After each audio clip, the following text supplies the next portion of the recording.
le magazine que vous attendiez tous, c'est lequel? C'est le Lui.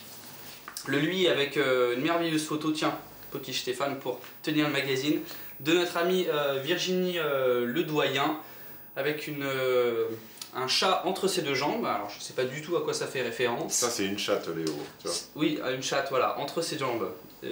Tout à fait perturbant. Alors une fois qu'on a passé les pages glacées du corps de notre ami C'est vrai que c'est Virginie, bien glacé, oui. on arrive, page, tiens on la voit ici aussi, page 122, où un homme a fait l'épreuve d'aller à la fois sur Tinder, sur Glidden, sur Happen, sur Mythic, toutes ces applications que tu... Et tout ça pour choper un ton. Alors non, je sais peut-être pas la personne qui l'a chopé, mais alors C'est Régine. il a vraiment labouré tous ces nouveaux médias et toutes ces applications de dating, comme on les appelle, et nous fait un petit retour d'expérience. Alors j'ai pris quelques quotes, comme on dit en anglais, quelques citations de l'article, où alors il y a une fille qui témoigne, hop, et qui nous dit quand tu es une fille et que tu t'inscris sur Glidden, tu te souviens quel site? Oui, c'est pas adultère ça?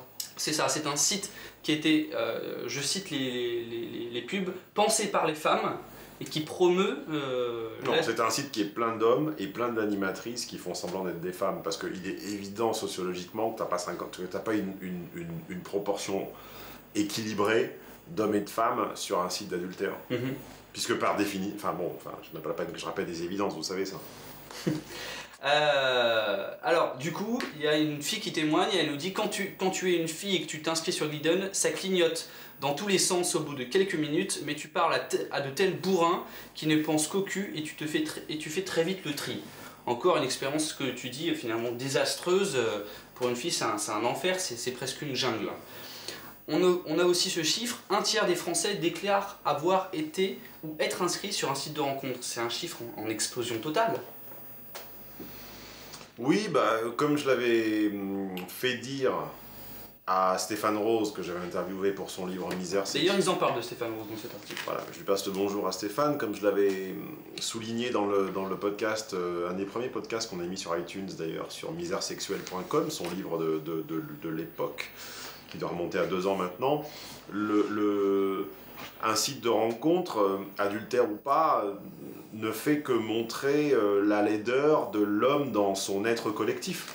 Ne fait que rappeler que l'homme est un loup pour l'homme, que l'homme est un scélérat pour les autres, et que dans l'espoir utopique de minimiser sa réussite ou sa chance individuelle, il ruine celle du groupe.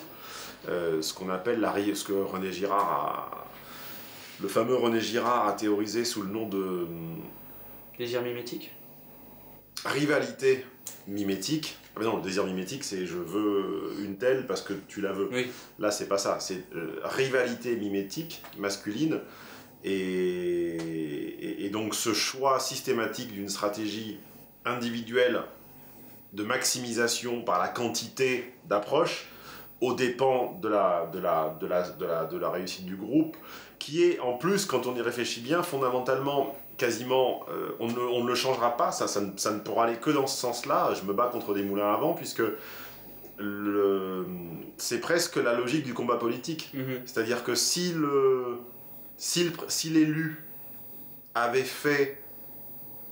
pris les décisions qui étaient bonnes pour ses électeurs et pas bonnes pour lui, il ne serait pas élu. C'est-à-dire que si notre représentant le plus haut avait toujours, au cours de sa vie politique, favorisé et choisi en fonction de nos intérêts à nous, plutôt que des siens, il ne serait pas notre représentant, ça serait un autre. Et si c'était pas un autre, ça serait encore un autre. Et à la fin, ça sera élu toujours celui qui fera des choix dont l'enjeu est son bénéfice, plutôt que celui de ceux qui votent pour lui. Donc quand tu ajoutes toutes ces raisons-là, tu vois que ça ne changera jamais, que ces sites ont énormément d'actrices qui sont des pauvres... C'est même pas des actrices, c'est des... elles ont un nom. Des animatrices. Voire des animatrices, pardon, pas des actrices, des animatrices, qui sont même parfois des animateurs, qui sont des vieilles dames à la retraite ou des gens de pays francophones à main-d'œuvre à bas coût, qui ont 18 écrans, ou plutôt un écran avec 18 chats ou 25 devant eux, et qui font semblant de donner vie et corps à des profils qui n'existent pas. Voilà. Mais d'ailleurs, ce que Raphaël, celui qui a tenté cette expérience, nous dit, c'est complètement ce processus de déshumanisation, puisque il nous dit que c'est étonnant de s'apercevoir à quel point certains phénomènes marins peuvent rendre cons et vulgaires, et au bout de 3 jours sur ces applications, je les compare, en parlant des profils qu'il fait défiler, même plus à une faune aquatique. Je les appelle les chattes, selon un processus de déshumanisation dont je n'arrive même pas à me sentir coupable. Donc c'est exactement ce que tu dis ici. Quand tu as swipé au bout de 50 personnes, comme ça à gauche et à droite, la valeur de chacun descend jusqu'à l'asymptote nulle, quoi, jusqu'au 0. Alors, autre petite particularité aussi, c'est les raisons qui font que soit mesdames et messieurs vont sur ces applications. Et là, il y a un témoignage d'une jeune fille qui s'appelle Anna, qui est tout à fait poignant, enfin pas poignant mais intéressant. Elle nous dit: les sites de rencontres, c'est comme Facebook. Si je suis dessus, c'est parce que je suis incapable. Ce n'est pas parce que je suis incapable de faire des amis dans la vraie vie, mais parce que ça agrandit le cercle de mes connaissances. Oui, phrase typiquement féminine qui veut que... Mais très honnête. Très honnête, mais un petit peu naïve, hein, qui veut qu'on se sente mieux d'autant qu'on ait un cercle autour de soi, alors qu'en réalité, quand on parle des réseaux en séminaire, on fera d'ailleurs un jour un séminaire sur le thème des réseaux, on voit qu'on est en général au recoupement de plusieurs réseaux qui se croisent. Mais ce que j'appelle dans mon matériel la volonté féminine de se barycentrer aime bien cette sensation d'avoir tout le monde à portée de main. Hein, c'est parce que le jour où on a besoin, comme ça on aura. Et c'est pas tout à fait faux d'ailleurs. Je connais une femme de près de 40 ans qui a eu un dégât des eaux chez elle et dont un type est venu d'un autre département résoudre son dégât des eaux au milieu de la nuit, en voiture. Le type a roulé 2h30 ou 3h en voiture. Il a pu dormir chez elle, j'espère. J'ai pas la fin de l'histoire, mais... Oui, ça m'étonnerait pas. Oui, la connaissance, ça m'étonnerait pas. Mais d'ailleurs, c'était un petit peu le sens d'une de mes questions, et c'est là où je trouve qu'il y a une différence. C'est parce que quand les hommes, eux, cherchent seulement un rapprochement, je dirais, physique et horizontal sur ces applications, les femmes, elles souhaitent agrandir leur cercle. Et finalement, pourquoi une telle différence entre la quête de chacun de ces deux sexes? Pour les mêmes raisons que les Vopsi nous expliquent depuis des décennies, qui est que l'homme a le fantasme de H pur est de réduire à néant la distance entre le premier regard et la pénétration.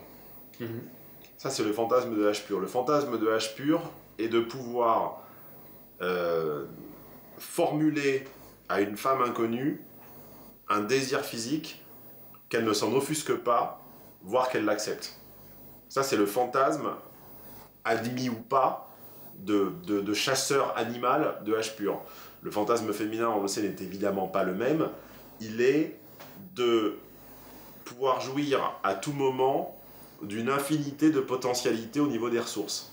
Et d'avoir ce qu'on appelle le mec pour tout. Le mec pour la thune, le mec bricoleur, le mec bon amant. Un 360 autour de soi. Le mec barycentre, le mec qui écoute bien. Oui,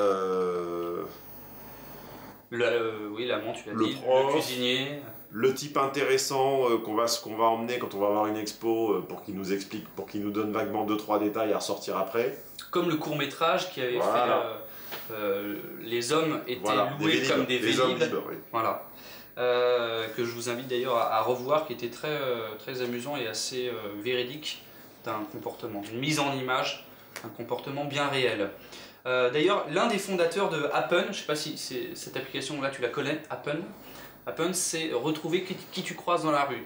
Alors parce que tu n'as pas eu les couilles d'y aller, tu vas pouvoir liker une personne que tu as croisée, et si elle te like en retour, alors vous allez pouvoir être mis en relation. Ça marche très bien, puisqu'ils ont déjà 1,4 million d'inscrits dans le monde, et le boss nous dit que dans l'histoire de la rencontre depuis des décennies, il y a des persistances comportementale, ce n'est pas facile de trouver l'âme sœur et des évolutions technologiques. Il y a eu l'époque des agences matrimoniales, celle des petites annonces, et aujourd'hui celle des sites comme Appen. Ce qui a globalement changé depuis l'arrivée du digital, c'est que tout le monde veut tout dans l'instant, où qu'il soit, y compris l'amour. Finalement, il a bien compris, ce boss, ce qui marchait, c'est un peu ce que tu viens de dire. Tout dans l'instant, y compris l'amour, où qu'il soit. Espèce d'hyper-connexion, qu'importe où on se trouve dans le monde. Alors, on parlait... Non, t'as pas de l'amour, t'as du polyamour comme ça. Oui, ou plutôt de l'amour. À chaque fois qu'on arrive dans un... Comme cette histoire où c'est dans un dernier phone coaching où le garçon dit cette fille elle peut aller n'importe où et on lui paye l'hôtel où elle se fait inviter et les voyages. Et elle n'en ressent aucune gêne ni aucun sentiment de gratitude. Exactement. Alors je termine ce petit aparté sur les applications avec évidemment Stéphane Rose, éminent sur ces sujets-là, que tu avais déjà interviewé. Qui nous dit que les sites de rencontres sont le miroir de tout ce qu'on ne s'autorise pas dans le réel et ce n'est jamais très glorieux. Ah bien sûr, parce que l'homme qui va proposer une fellation à une inconnue sur un site de rencontre au bout de 2 lignes, c'est évidemment en version fantasmagorique ce qu'il rêverait par provocation de faire un soir bourré avec ses potes à une inconnue mais qu'il ne fera jamais. En cela, il s'apparente... Heureusement d'ailleurs qu'il le fera jamais. Alors, en nous parlant de ces sites de rencontres, il nous dit qu'il s'apparente presque à une expérience psychanalytique. Le psy est un peu une page blanche sur laquelle tu écris toi-même des choses que tu extrais de ton inconscient. L'ordi ou le téléphone sur lequel tu dragues peuvent aussi remplir cette fonction. À un certain niveau de pratique, les sites de rencontres révèlent clairement de l'expérience introspective accélérée.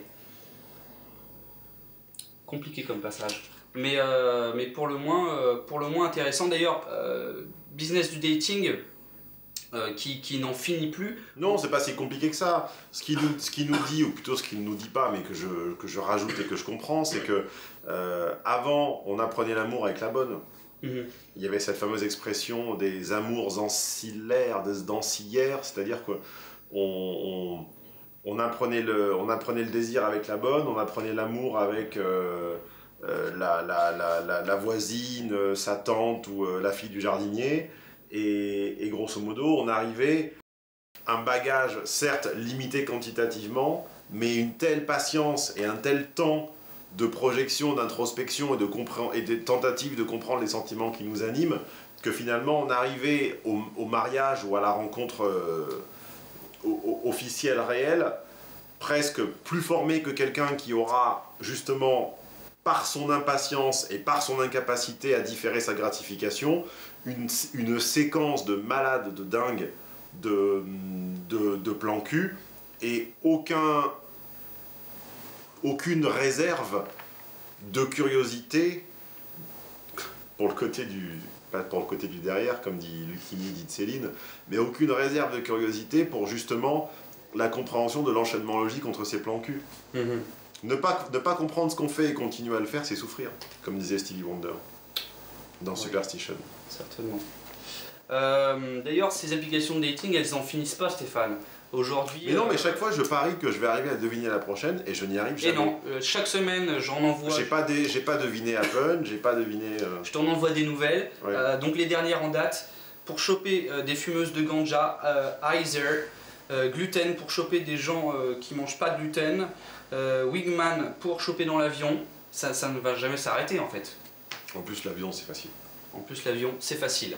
Alors, on va terminer cette vidéo.